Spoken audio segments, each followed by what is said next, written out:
안녕하십니까. 수완내과 고우석입니다.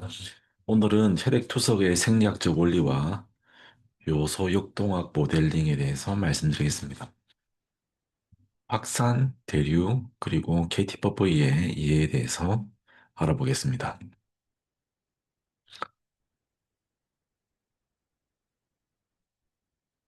음, 우리 투석기로 용질 제거의 두 가지 기전은 확산과 대류로 이루어집니다.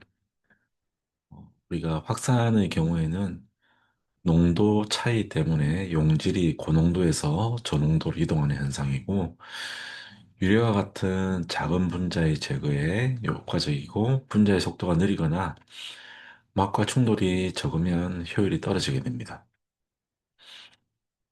그 다음, 대류, 컨벡션에 대한 얘기인데요. 압력 차이에 의해서 물이 이동할 때 조그만 용질이 같이 끌려가는 현상, 솔번트 드랙 현상입니다. 확산으로서 제거하기 어려운 중분자 물질 제거에 중요합니다. 투석기 효율과 혈류량의 관계에 대해서 말씀드리겠습니다. 특히 청소율은 혈류량이 증가할수록 청소율도 증가합니다. 그러니까 이렇게 혈류량이 100, 200, 300, 400으로 올라갈 때 우리가 이제 청소율, 클리어런스가 이렇게 올라가게 되는데 보통 그런 경우는 KOV 투석기 효율에 따라서 달라지게 됩니다.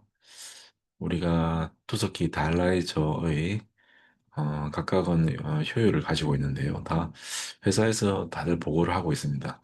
대개는 이렇게 숫자가 정해지지 않고 여러 상황에 따라 다르기 때문에 범위를 이렇게 지정해서 하는 경우가 많습니다. 어, 우리가 이제 예를 들면 어, 혈류량이 낮을 때 한 200까지 정도면 달라이저 성능은 큰 차이가 나진 않는데요. 이 이후부터는 혈류량이 높을수록 고효율 투석기, 높은 KOA를 가진 투석기는 효율이 굉장히 올라가게 됩니다. 임상적 의미로는 혈류량을 무한정 늘려도 청소율이 평탄해지는 이렇게 플라추를 그리기 때문에 고효율 투석기를 사용하는 것도 한 방법입니다.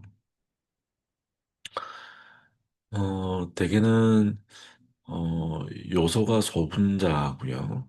베타2 마이크로글로불린이 이제 대분자, 얘가 쌓이게 되면 아밀로이드증의 유발의 원인이 되죠. 그래서 옛날에는 로우 플럭스 멤브레인을 많이 썼었고, 지금은 하이 플럭스 멤브레인을 많이 사용을 합니다. HDF를 사용하는 어, 도석실도 있습니다. 음, 로우 플럭스 멤브레인은 저유량 토성막으로 주로 요소 제거에 주력을 하고 베타토 마이크로글로불린 제거율은 거의 0에 가깝습니다. 하이플러스 멤브레인인 경우에는 좀 더 이 구멍의 사이즈, 포화 사이즈가 더 크기 때문에 확산과 hợp착을 통해서 베타2 마이크로글로불린 일부를 제거하게 됩니다. 현재 유럽 가이드라인이 표준입니다. 혈액투석 여과의 경우에는 다량의 치환액을 주입을 해서 컴팩션을 극대화하게 됩니다. 그래서 베타2 마이크로글린 제거율을 70에서 90%까지 상승시키게 됩니다. 우리 KT4V라고 토속 적절도를 많이 얘기를 하는데요. 이게 K는 투석기의 요소 청소율을 어, 해당해야 합니다. 그래서 그리고 얘는 이제 블러드 플로우하고 KOA, 그다음에 QB, 달라세이트 플루이드 웨이트를 로 이루어집니다. 그리고 투석 시간이죠. 그리고 볼륨입니다. 요소 분포의 용적. 그래서 보통 이제 청소율이니까 얼마나 오래 저기 피를 맑게 했느냐 하는 거죠. 이게 이제 디멘전 리스 레이셔라고 KT4V는 다 이게 단위가 떨어지기 때문에 단위가 없는 비율이고 표치는 주 3회 투석할 때 최소 1.2 이상을 권장하고 있습니다. 어학 모델 1로 이제 얘기를 하면 회분식 세척과 연속 세척이 있습니다. 그러니까 더러워진 물을 완전히 비우고 새 물에다가 이렇게 물고기를 담그는 어항을 생각해 보면 제거율이 100%니까 KT버브이는 1.0입니다.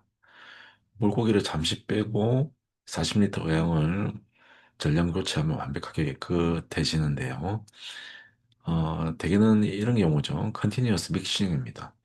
실제 투석액에서는 새 깨끗한 물을 넣고 더러운 물을 이렇게 희석해서 빼는 방법을 씁니다. 그래서 제거율이 KTV가 1.0이라 하더라도 제거율은 63% 정도밖에 안 됩니다.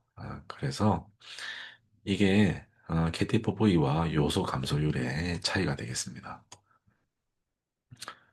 두 번째 어학 모델로 투석 중 발생하는 노폐물을 보면 시간에 영향이 있습니다. 노폐물의 생성에 영향이 적으면 어, 대개는 요소 제거율이 63% 정도가 되는데 그 2시간 동안 또 노폐물을 만들기 때문에 61.5%, 24시간 교체를 하게 되면 교체하는 속도와 노폐물 생성 속도가 비슷하게 지기 때문에 농도가 변화가 없게 됩니다. 따라서 같은 양을 처리하더라도 투석 시간이 길어지면 생성되는 요소 때문에 효율 수치는 달라지게 됩니다. KTFV는 이를 수학적으로 이제 보정하는 지표가 되겠습니다. 이 URR 요소 제거율과 KTFV의 수학적 관계를 보면 투석 전후에 단순히 요소의 차이만 농도만 봅니다. 따라서 초여기화에 따른 농축이나 투석 중 요소 생성을 반영하지 못하는 단점이 있습니다. KT법의 이런 공식을 보면 초여과량과 투석 시간에 따른 요소 생성을 포함해서 더 정교하게 만들었습니다. 그래서 지수적인 농도 감소를 반영하게 되겠습니다. 그래프로 그리면 URR의 가정은 이렇게 리니어하지만 실제 동적 모델에서는 KT4V는 이런 식으로 달라지게 되어 있습니다. 단일 구획과 이중 구획 모델은 요소 반동 현상이 일어납니다. 요거 가지고 이제 여러 가지 모델, 그 KT4V의 계산 방법을 좀 나누기도 하는데요. 대개는 이제 투석 전에서 투석이 끝나게 되면 대기 이태 샘플을 합니다. 그러나 한 1시간 정도 뒤에는 또 리바운드로 다 이렇게 다시 올라와서 요소 농도가 좀 상승을 하게 되지요. 그래서 투석이 끝나면 세포 안에 갇혀있던 요소가 다시 혈액으로 쏟아져 나와서 농도가 다시 오르게 됩니다. 그래서 반동 현상 때문에 SP KT4V, 싱글 풀 KT4V는 실제 투석량을 과대평가할 수 있습니다. 여기까지죠. 그러나 따라서 평형 KT4V, 이 KT4V가 더 정확한 지표가 되겠습니다. 이게 이제 EQ가 이제 평형을 이루었다는 그런 뜻이 되겠습니다. 여기는 이제 투풀 모델이죠. 그래서 평형 모델은 이 모델을 사용을 하게 됩니다. 이렇게 재순환 효율을 떨어뜨리는 원인으로서 심폐재수단이 있습니다. 요거는 이제 생리적인 거죠. 우리가 아티로베너스 피스툴라 투석 접근과 이렇게 이어져 있기 때문에 심폐가 재순환돼서 효율이 5에서 10% 정도 감소되게 됩니다. 그러나 접근로 재순환이 되는 경우도 있습니다. 이게 투석 접근로가 너무 짧게 되면 또 중간에 이렇게 이어졌다고 하면 정맥 바늘에서 나온 깨끗한 피가 다시 동맥으로 들어가서 효율 저하를 유발하는 경우가 되겠습니다. 그래서 정확한 체열 방법을 하기 위해서는 초여가를 일단 정지해 두고 혈류 속도를 100 미만으로 감속을 하고 그다음에 10에서 20초 대기했다가 라인 내 제수단 혈액을 제거한 다음 동맥 라인에서 제어를 해야 됩니다. 그리고 노멀라이즈 PNA라고 영양 상태 평가를 이렇게 하는 경우도 있습니다. 어, 우리가 이제 투석간 비뇨인이 상승하는 기울기는 환자의 이렇게 요소 생성률을 얘기를 하는데요. 이게 보면 노멀라이즈 프로테인 나이트로젠 어피어런스 같은 경우에는 안정된 환자에서 요소 생성은 식이 단백량, 단백질 섭취량과 비례를 하게 됩니다. 예를 들면 KT4V가 높은데 환자가 마르고 쇠약하다 그러면 영양 결핍을 낮은 PNA를 의심을 해야 됩니다. 이와 같이 아, 투석을 하면 BN이 떨어지고 또 다시 생성이 되고 이제 이렇게 반복을 하게 돼서 노멀라이즈 PNA가 1점이면 하이 프로테인 인테이크인 경우인데 만약에 이 평균이 좀 낮다 그러면 MPNA가 1 미만이면 로우 인테이크로 평가를 하게 됩니다.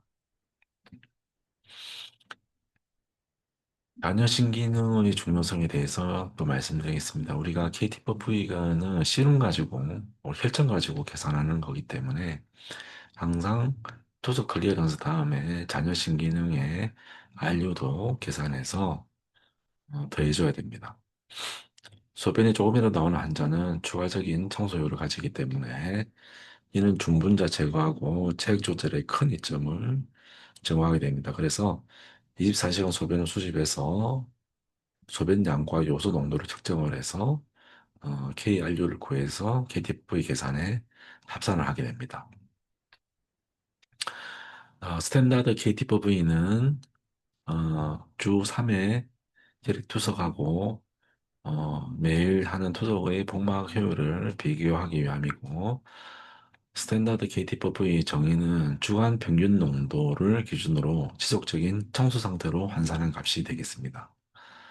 수치를 비교하면 주 3회 SPKTV의 1.2는 스탠다드 KTV의 2.0 정도 되겠습니다. 음, 다음 요약을 말씀드리겠습니다. 우리 목표는 일단 URR은 요소 제거율은 60% 이상, SPKTV는 1.2 이상 유지하고 단 반동과 재순환을 고려해서 실제 효율이 얼마인지 항상 판단해야 됩니다. 우리 기계에서 나오는 K값과 실제 어, KT4V 값으로 계산한 V값, 기계에서 나오는 V값과 계산하는 V값을 비교를 해서 또 평가하는 방법도 있습니다. 그리고 어, 고효율 막과 혈액투석 효과를 사용해서 중본자 제거를 이제 강화하는 그런 평가가 필요하겠고, 체열할 때는 저유속 방법을 준수해서 데이터 오류를 방지해야 되고, 이 수치뿐만이 아니고 영양과 자녀신 기능을 포함한 포괄적인 관리가 필요하게 되었습니다. 무엇보다 중요한 것은 이 KT4V, URR, MPNA, KRU 전부 다 우리 환자분의 상태를 보여주는 대략의 지도이지만 요거 가지고 정말 환자분이 어떤 건강한지 그에 대한 평가가 좀 필요하겠습니다. 이상입니다. 오늘은 우리 혈액투석의 생리학적 원리와 요소 역동학, 제가 저기 해몰 다이알라시스, 핸드북 오브 해몰 다이알라시스죠. 핸드북 오브 다이알라시스네요. 이 책으로 일부 앞장만 가지고 설명을 드렸습니다. 다음에는 그 다음 장을 또 설명드리겠습니다. 감사합니다.